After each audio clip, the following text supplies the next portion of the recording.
할렐루야. 귀한 수요 목자 모임, 이 시간 잊지 않으시고 함께 하시는 귀한 목자님들 주님의 이름으로 환영하고 축복합니다. 오늘도 우리에게 보여주실 말씀의 은혜를 사모하길 원합니다. 말씀의 은혜를 사모하면서 우리 함께 찬양으로 하나님께 영광 올려드리며 나아가도록 하겠습니다.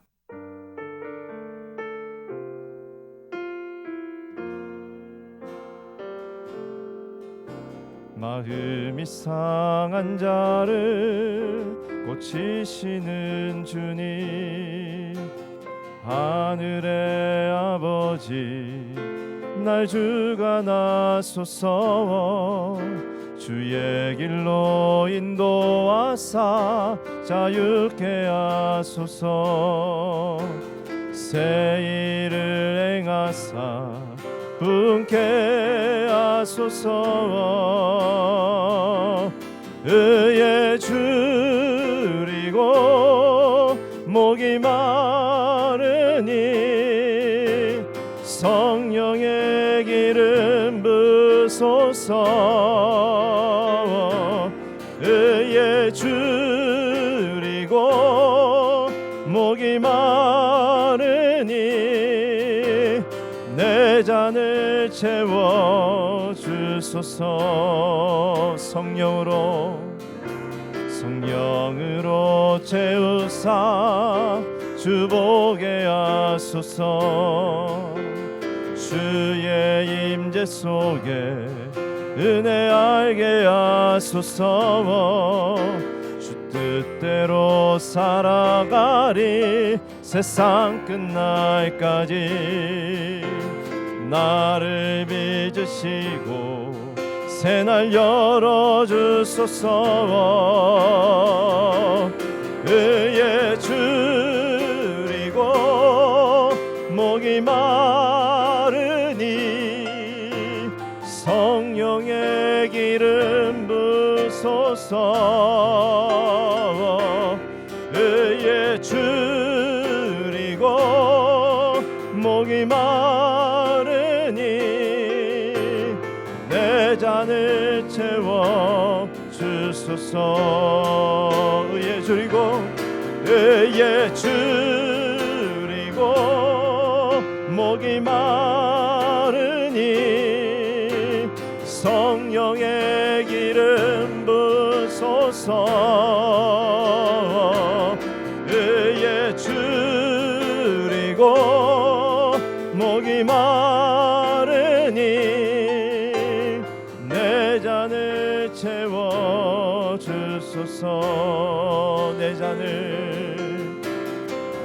잔을 채워 주소서. 내 잔을 채워 주소서. 내 잔을 채워 주소서.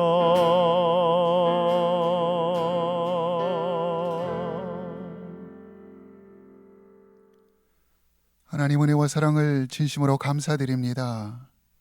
의에 줄이고 목마른 심령 가운데 성령의 은혜로 채워주심을 진심으로 감사합니다. 우리 모든 목자님들, 우리의 힘이나 우리의 능력이 아니라 성령 충만함으로 이 어려운 시기 가운데 하나님의 귀한 사역을 잘 감당하며 나아갈 수 있도록 인도하여 주옵소서. 하나님, 이 코로나 위기 가운데 우리가 어찌할 수 없는 상황 가운데도 하나님이 일하고 계심을 믿습니다. 하나님의 구원 사역이 이루어짐을 믿습니다. 하나님, 정말 믿음을 가지고 끝까지 인내함으로 승리하는 저희 모든 교구 양문이 사역되어질 수 있도록 함께하여 주옵소서. 하나님, 특별히 주일 광야 예배를 통하여 한 사람 한 사람 만나주시고 풍성한 은혜와 사랑으로 함께하여 주시니 감사합니다. 하나님, 동일하게 온라인 예배를 통해서도 하나님 만나게 하여 주시고 우리 모든 심령들이 정말 예배의 우선순위를 놓지 않도록 하나님 붙들어 주시옵소서. 하나님, 9월 둘째 주간부터 저희가 가을학기 온라인 제자훈련을 오픈합니다. 하나님께서 함께하여 주셔서 이 코로나 위기지만은 하나님의 말씀을 배우고 주님을 닮아가는 일에 하나님 우리가 중단하지 않도록 인도하여 주시고 많은 영혼들이 동참할 수 있도록 함께하여 주옵소서. 하나님, 우리 주일학교 어린 자녀들이 이제 새 학기를 맞이하여 새롭게 올라갑니다. 오가는 모든 여정 가운데 한 사람도 낙오되어지지 않도록 하나님 붙들어 주시고 함께하여 주옵소서. 이번 한 주간도 하나님 하나님의 손에 의탁합니다. 우리 모든 목자님 힘주셔서 약물이 우리 교구 사역을 잘 감당하며 나아갈 수 있도록 함께하여 주옵소서. 이 시간에 우리 박성근 담임 목사님을 통하여 귀한 말씀 들을 때 우리 목자들의 심령이 뜨겁게 하시고 성령 충만함으로 다시 한번 붙들어 주시옵소서. 감사합니다. 우리 구주 예수 그리스도의 이름으로 기도드리옵나이다. 아멘.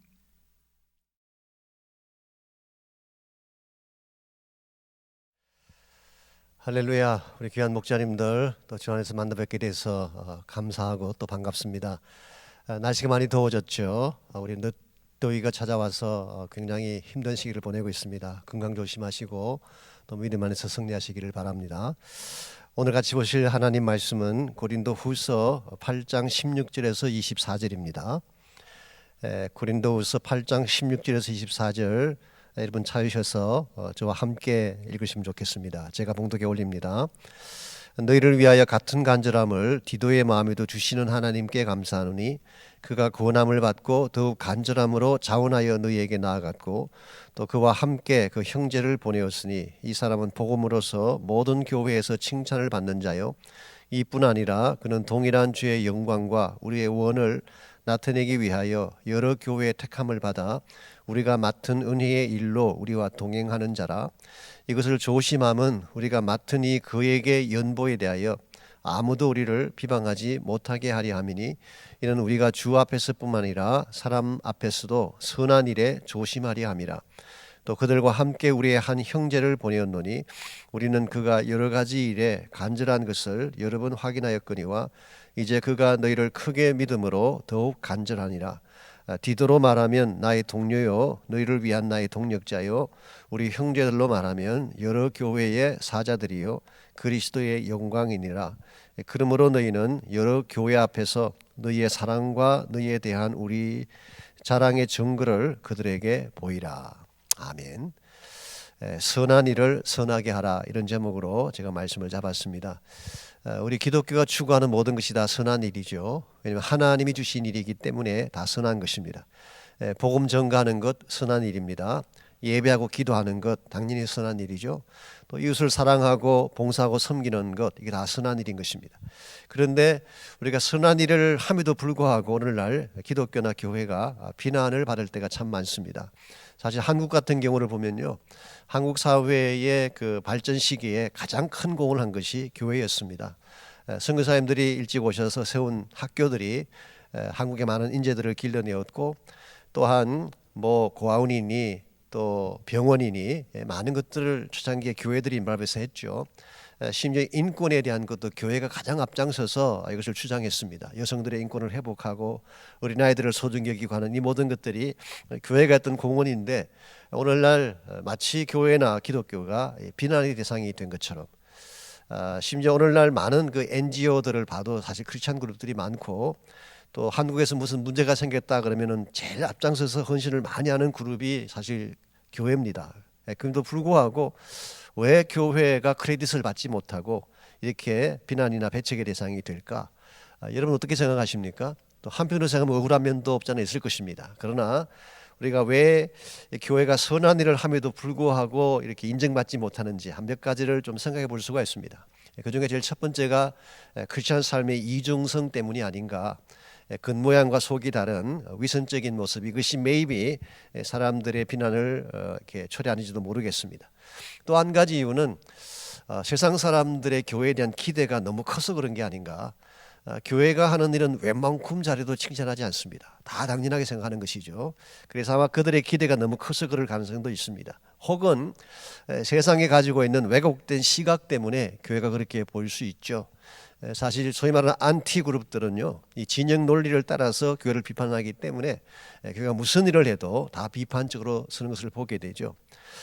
이와 같이 여러 가지 많은 그 교회가 비난을 받는 이유가 있을 것입니다만은, 또 한 가지 우리가 부인할 수 없는 교회의 비난의 이유는 우리 삶 자체가 그들에게 본이 되지 못하기 때문에, 혹은 방법적인 면에서 우리가 실수를 범하는 것이 많기 때문이 아닌가, 그렇게 생각합니다.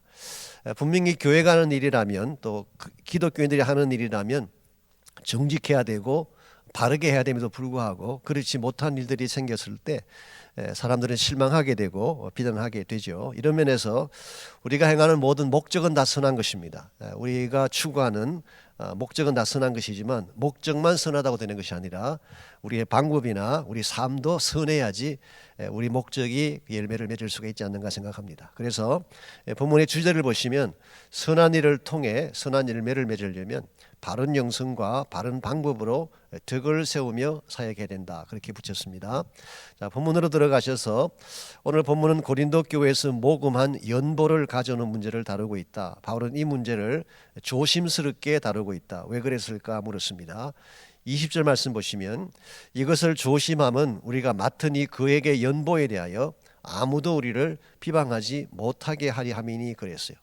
아마도 바울이 이 연도 문제를 조심스럽게 다룬 첫 번째 이유는 돈을 다루는 것이기 때문에, 그것도 작은 돈이 아니라 그에게 연보라 그랬습니다. 보편적으로 어떤 기관이든지 돈을 다루게 되면 항상 이슈가 생기기 마련이죠. 최근에도 한국에 보도된 그 기사 중에 그 위안부 할머니 나눔의 집에 대한 이야기가 나왔잖아요. 한 5년간에 걸쳐서 88억 원을 모금했는데 실제로 할머니들에게 수임받은 것은 2억 원밖에 안 된다. 나머지는 뭐 토지 매입하고 건축하고 즉 부동산에 투자한 데 썼다. 그런 기사를 보지 않았습니까? 일반 사회 사람들이나 세상 사람들이 하는 일들 가운데도 얼마든지 이와 같이 돈 문제가 나오게 되면 잘못하는 경우들을 볼 수가 있습니다. 근데 사도 바울의 경우는 그에게 돈을 만지기 때문이기도 하지만 또 한 가지 중요한 이유가 비방의 빌미를 주지 않기 위해서. 우리 크리스천들이 하는 일은 우리가 잘해도 세상 사람들이나 악한 자가 틈새만 생기면 우리를 비난하려고 하죠. 아무리 정직하게 잘해도 뭐 이상한 루머도 만들고 없는 일도 있게 하는 그런 경우가 있습니다. 그렇기 때문에 완전히 피할 수는 없지만 비방의 빌미를 가능하면 주지 않는 것이 좋다는 것이죠. 나중에 다룰 것입니다만 고린도후서 12장 16절 17절에 보게 되면 실제로 바울이 이렇게 철저하게 준비했음에도 불구하고 고린도 교회인들 가운데는 바울을 비방하는 자들이 있었어요. 속임수로 이익을 취했다는 등 이 바울이 보냈던 사람들이 뭔가 잘못된 일을 했다는 이 비난의 내용이 기록된 것을 보면은 우리가 정말 잘해도 철저하게 잘하지 않게 되면 비난받을 수 있다는 것을 알 수가 있습니다. maybe 사도 바울의 마음속에 할 수만 있다면 비방의 빌미를 주지 않기를 원했는데요. 사도 바울의 마음속에 진짜 중요한 이유는 이것 때문에 복음 증거가 손상을 받으면 어떡하나. 우리 크리스천들이 행하는 일 가운데에 우리가 무엇을 잘못 행하게 되면요, 결과적으로 복음의 문이 닫히게 됩니다. 이 복음의 길이 막혀지기 때문에 우리는 할 수만 있다면 선한 목적 가지고 하더라도 선한 방법으로 바르게 해야 될 이유가 여기 있는 것입니다. 2번 문제 보시면 복음을 위한 일은 선한 것이다. 목적만 선하면 아무렇게 해도 괜찮을까? 이것을 바르게 하기 위해 바울이 택한 방법에 대해 정리해 보라 그랬습니다. 21절을 보시면 이는 우리가 주 앞에서뿐 아니라 사람 앞에서도 선한 일에 조심하려 함이라고 했습니다. 여기 두 가지 대상이 있습니다. 우리가 조심해야 될 두 가지 대상이 있는데 첫 번째는 하나님이죠. 두 번째는 사람입니다. 우리는 일반적으로 하나님 앞에 떳떳하면 된다 그렇게 이야기를 하고 있지만 오늘 바울은 사람들 앞에서도 흠잡을 것이 없어야 된다, 덕스럽게 해야 된다 그렇게 밝히고 있습니다. 그래서 궁극적으로는 하나님께 인정받는 게 중요하긴 하지만 우리는 이 땅에 사는 동안에는 사람들의 시각 속에서도 우리가 하는 일이 정당하고 바르게 돼야지 복음의 문이 열려지게 되는 것입니다. 그래서 바울이 취한 행동이 뭔가요? 디도 한 명만 맡겨서 보내지 않고 2명을 더 보냈어요. 교회가 추천한 2사람과 함께 디도를 보낸 것입니다. 이 헌금을 핸들하는 문제에 대해서 디도 1명에게 맡긴 것이 아니라 3사람에게 맡김으로 서로 견제도 하고 또 서로에 대해서 잘 지킬 수 있도록 그렇게 배려를 한 것입니다. 아시겠지만 저희 교회에서도 교회 체크는 1명만 사인해서는 의미가 없습니다. 반드시 2명이 사인을 해야 돼요. 그래서 2명이 사인하게 하는 이유가 1명이 혹시 잘못된 그 사인을 하는 일이 생기더라도 이걸 코렉트 해줄 수 있는 다른 분이 있어야 되는 것입니다. 저희 교회 재정부실에는 아무나 못 들어갑니다. 제가 이 교회를 목회하고 있지만 제가 지금까지 30년 목회하면서 재정부실에 들어간 적은 거의 없습니다. 제가 의도적으로 그곳은 가지 않습니다. 안 가는 이유 중에 하나가 뭐 저는 그런 뜻이 아니라고 같지만 혹시라도 오해를 살 수 있기 때문에. 그래서 우리 크리스천들이나 사역을 하는 사람들은 이 문제에 대해서 좀 지나치다고 할 정도로 센시티브하고 잘 해야지 결과적으로 하나님 앞에 영광이 되는 것입니다. 그래서 바울은 사실 예루살렘 교회를 돕기 위한 구제 헌금을 지금 모금하고 있지 않습니까? 그렇게 해서 가난한 사람들, 힘든 사람들을 돕기 위한 이와 같은 일을 함에도 불구하고 그런 세 사람의 일꾼을 세워서 공정하게 정당하게 이 문제를 핸들하게 했습니다. 그래서 오늘 본문에 나오는 이 세 인물이 어떤 인물이었는가 이걸 우리가 살펴보게 되면 우리가 하나님의 선한 일을 행할 때에 우리 어떤 요소로 이걸 해야 될지를 알 수가 있습니다. 그래서 먼저 3번 문제 보시면 디도가 나오는데요. 디도는 어떤 사역자였을까? 16절 17절을 읽고 그가 고린도로 가게 된 동기가 무엇인지 말해보라 그랬습니다. 세 명 중에 첫 번째 인물이 디도인데요. 우리 16절을 보시면 디도를 이렇게 표현합니다. 너희를 위하여 같은 간절함을 디도의 마음에도 주시는 하나님께 감사하노니 그가 구원함을 받고 더욱 간절함으로 자원하여 너희에게 나아갔다 그랬습니다. 이 디도에게 하나님이 간절함을 주셨대요. 이 간절함이라는 이 단어는 사실 열정이라고 번역할 수 있는 단어입니다. 그래서 NIV 성경은 enthusiasm, 열정이다 그렇게 번역을 했어요. 즉 성도들을 섬기는 일에 열정을 가졌다 그런 뜻이에요. 본인 마음속에 열정이 있었기 때문에 바울이 보내서 갔다기보다는 오늘 성경에 의하면은 자원해서 갔다고 말하고 있습니다. 그래서 he takes initiative. 누가 시켜서 푸시해서 할 수 없이 간 일이 아니라 본인이 자원해서 떠나게 된 것. 이게 열정이 있을 때 가능한 것입니다. 그러므로 우리가 하나님의 선한 일을 하려면은 순전한 열정이 있어야 돼요. 열정이 없으면 사역을 바르게 할 수가 없습니다. 오래전에 저희 교회에서 그 제자 훈련 중에 그 윌러 크릭에서 만든 그 네트워크라고 하는 교재를 가지고 다뤘던 적이 있죠. 그게 우리는 은사를 어떻게 교회에서 사용할 것인가, 이 은사에 대한 문제를 다룰 때 세 가지 요소를 그 윌러 크릭에서는 제안을 했습니다. 우리 첫 번째로 확인해야 될 것이 내가 가진 은사가 무엇인가, 이게 what에 대한 것입니다. 내가 어떤 은사, 무슨 은사를 가지고 있나 이걸 먼저 확인해야 되고, 두 번째로 확인해야 될 것이 나의 스타일이 뭔가, 나의 타입이 어떤 타입인가. 이 태스크 중심적인 스타일도 있고 피플 중심적인 스타일도 있죠. 본인의 스타일이 무엇이냐에 따라서 같은 은사라도 사용하는 방식이 다른 것입니다. 그리고 세 번째로 우리가 확인하기를 요청한 것이 패션이에요. 나의 열정이 어디에 있는가 이걸 분명히 알아야지 은사를 바르게 쓸 수 있다. 그래서 은사와 나의 스타일과 패션 이 세 가지가 같이 함께 갈 때에 우리가 가장 하나님의 교회나 사역을 위해 바르게 쓰임받을 수 있다. 이것이 네트워크가 우리에게 소개한 핵심 내용이었죠. 이 패션이라고 하는 것은 내 마음이 어디를 향하고 있나, where에 대한 것입니다. 은사가 what에 대한 것이라면 스타일은 how에 대한 것이죠. 그렇다면은 이 패션은 where, 내가 어디에서 일할 것인가.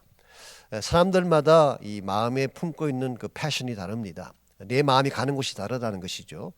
어떤 사람은 뭐 물질에 마음이 가기도 하고 또 먹는 거 좋아하시는 분들은 이 음식이 항상 나의 패션이 가 있죠. 그래서 패션이라고 하는 것은 사람 만나서 대화를 할 때 항상 그게 주제가 되는 경우에 그게 일반적으로 패션이에요.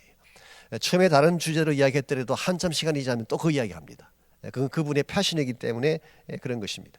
오늘 여러분의 패션, 여러분이 가지고 있는 열정이 어디를 향하느냐 여기에 따라서 사역의 방향과 열매가 달라지게 되는 것입니다.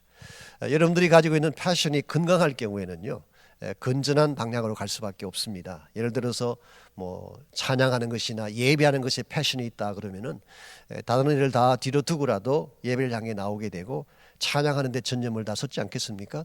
여러분의 그 패션이 섬김에 있다 그러면은 교회 내에서 섬기는 기회만 주어지면 그곳에 달려가는 것입니다. 누가 뭐 말려도 달려가서 섬기는 분들 계세요.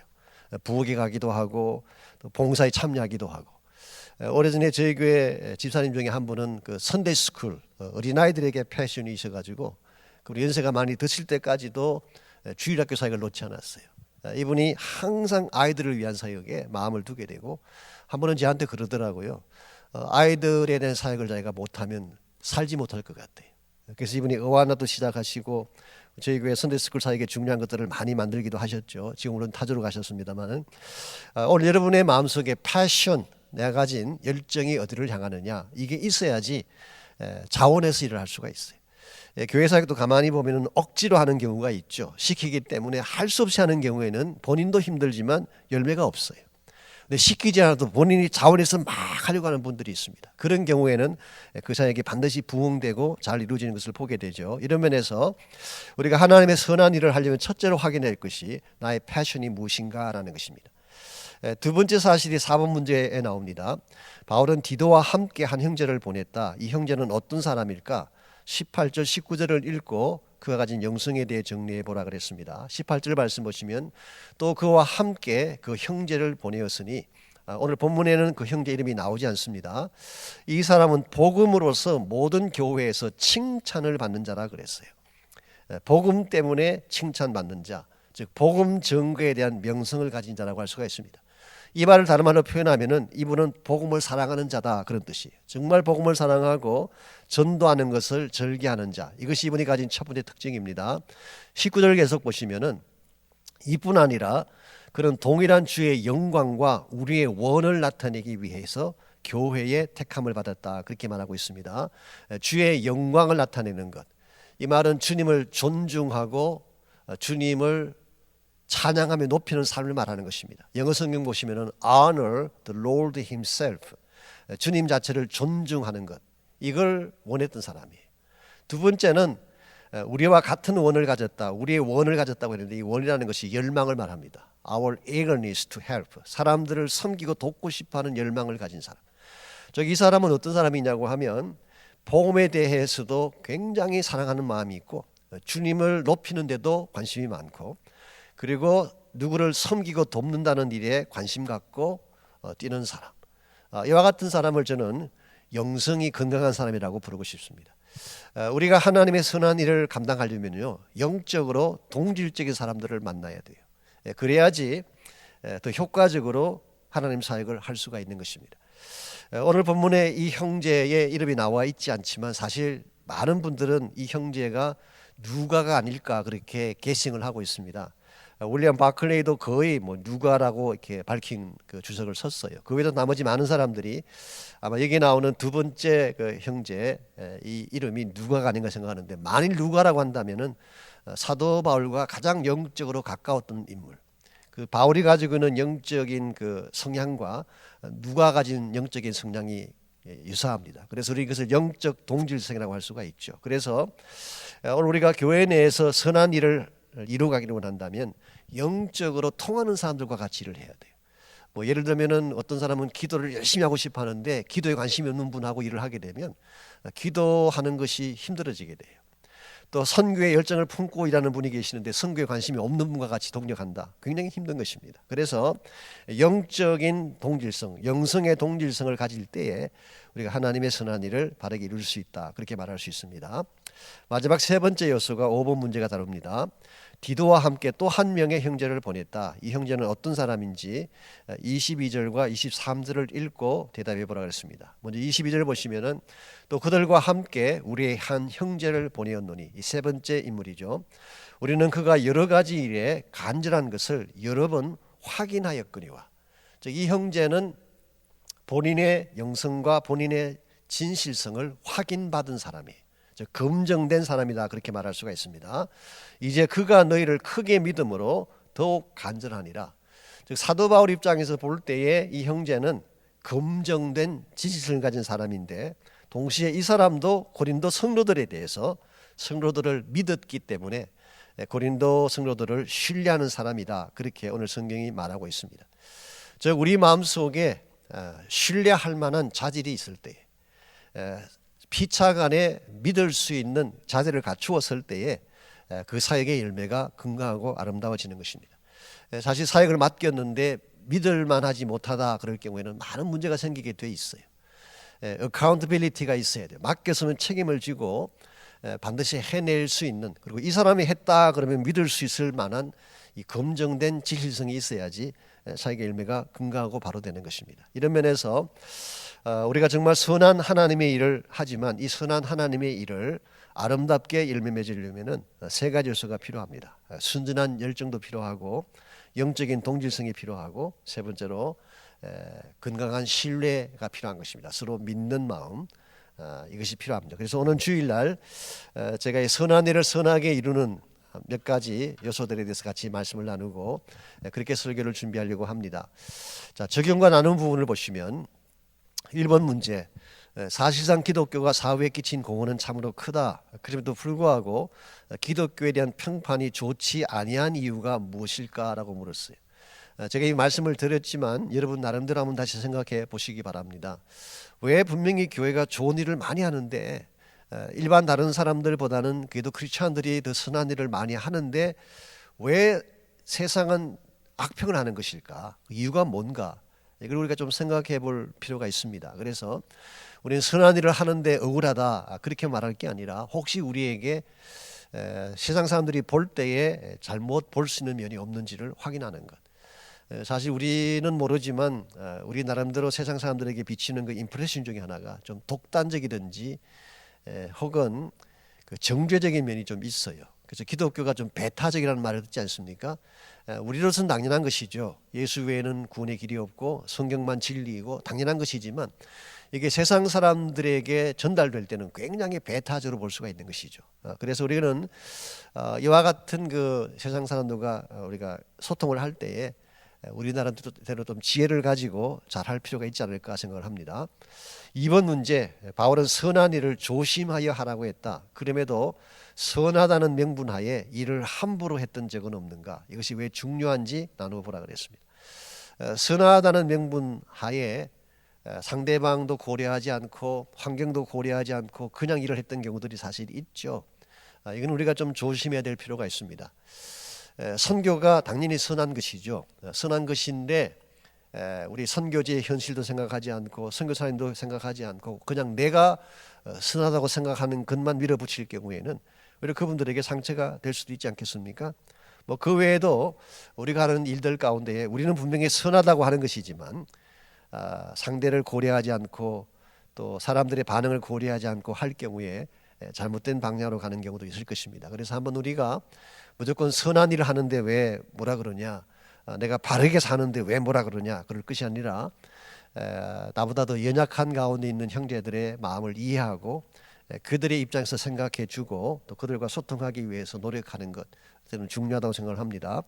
3번 문제, 사역을 할 때 열정을 갖는 것은 중요하다. 말씀드렸죠. 열정이 없으면 사역에 열매가 없습니다. 그냥 겨우겨우 끌려가는 거예요. 그래서 열정이 참 필요한데요. 열정이란 어떤 것이며 바른 열정은 어디에서 오는 것일까 물었어요.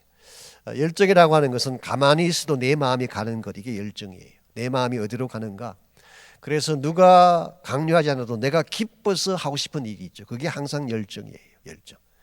근데 우리가 가진 이 열정이 무조건 내가 기쁘다고 해서 열정을 기쁘다고만 해서 그 일을 하게 되면 하나님의 뜻과는 상관없는 열정 가질 수도 있습니다. 그래서 우리가 열정을 갖기는 갖되 바른 열정 갖는 것이 참 중요해요. 그래서 내가 정말 마음속에 가져야 될 간절한 소원, 이것이 건강해야지 우리 사역도 건강해지고 열매도 건강해지는 것입니다. 그렇다면 이 열정은 어디서 오는 것일까요?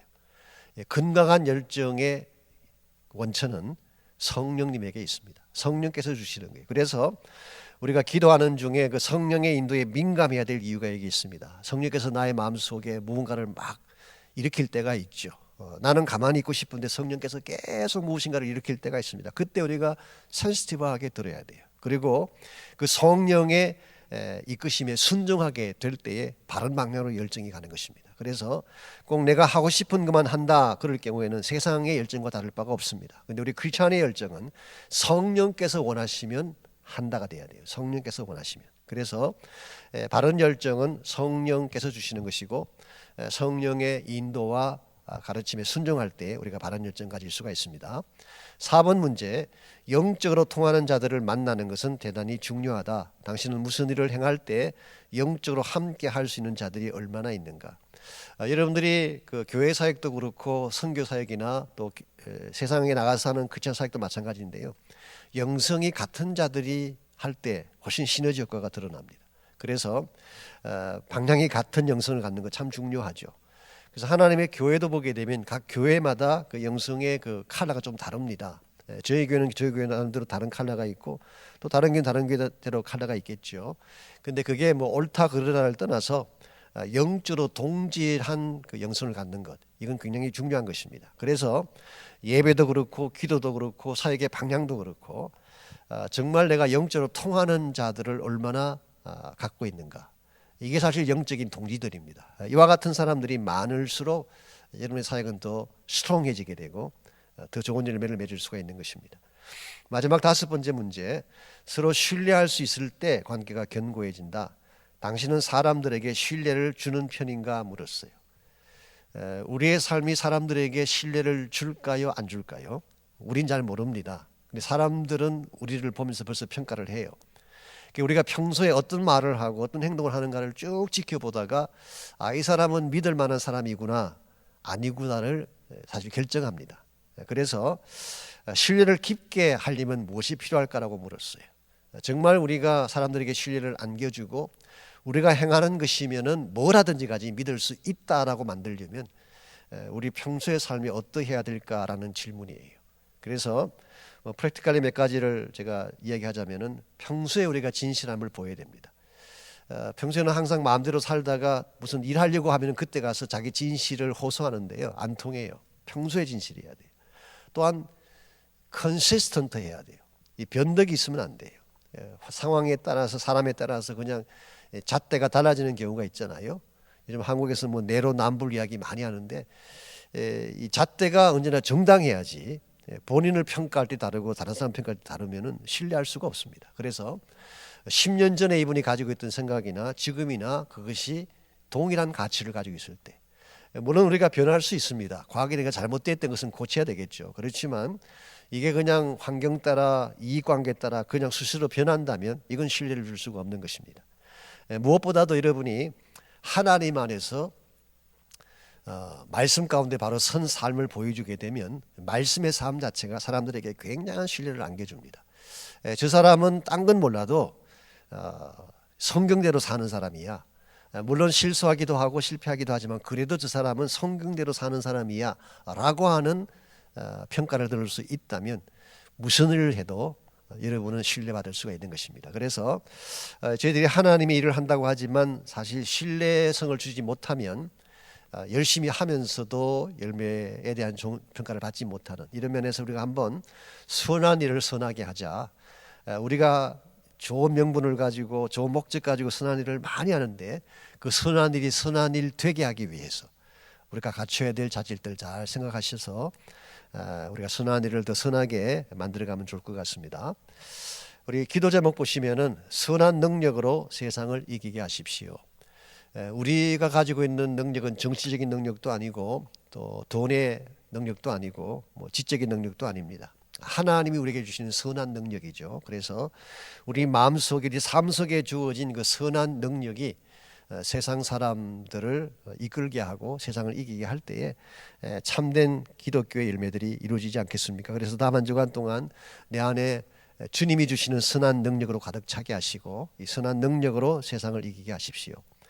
두 번째 기도 제목은 우리 주일학교 사역과 다음 세대를 위한 기도 계속해 주시기를 바랍니다. 우리 주일학교 사역이 시작이 다시 되면서 더 기도가 많이 필요합니다. 이제 한국학교도 시작이 되고 의와나도 온라인으로 시작한다 그러지 않습니까? 여러분 계속해서 기도해 주시기를 바랍니다. 계속해서 코로나의 빠른 종식과 예배 회복을 위한 기도 계속해 주시기를 바랍니다. 이제 여러분께서 광고를 통해 보시겠지만 우리 9월 13일부터 제자훈련을 하기로 결정을 했습니다. 지금 상황이 이렇다 보니까 예전같이 할 수는 없지만 우리가 온라인으로 제자훈련을 할 것입니다. 그럴지라도 여러분이 각 교구를 통해서 신청을 많이 해주시기를 바랍니다. 그래서 이 제자 훈련 사역이 중단되는 것보다는 이걸 통해서 계속 해야지 우리 영성도 더 건강해지고 또 교회 사역도 더 아름다워지기 때문에 많은 분들이 제자 훈련에 참여해 주시기를 바랍니다.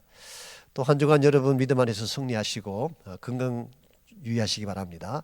제가 한번 기도하겠습니다. 하나님, 저희들에게 참 선한 일이 무엇인지를 알게 하시고 주님의 선한 일을 위해 부름받게 하시고 또 달려가게 하시는 일을 감사합니다. 선한 일이 참 선하게 되기 위해서 우리의 마음도 선한 마음이 되게 하시고 우리의 영성과 방법도 건강하고 거룩한 방법이 되게 해주셔서 우리 때문에 복음의 문이 열리고 하나님이 영광 받으시는 귀한 역사들이 일어나게 하여 주옵소서. 무더운 날씨 어려운 환경 가운데 우리 귀한 목자님들 힘들지 않도록 도와주시고 성령이 주시는 위로와 능력으로 우리 모든 주의 백성들 주의 종들이 이번 한 주간도 승리하도록 축복하여 주옵소서. 예수님의 이름으로 기도하옵나이다. 아멘.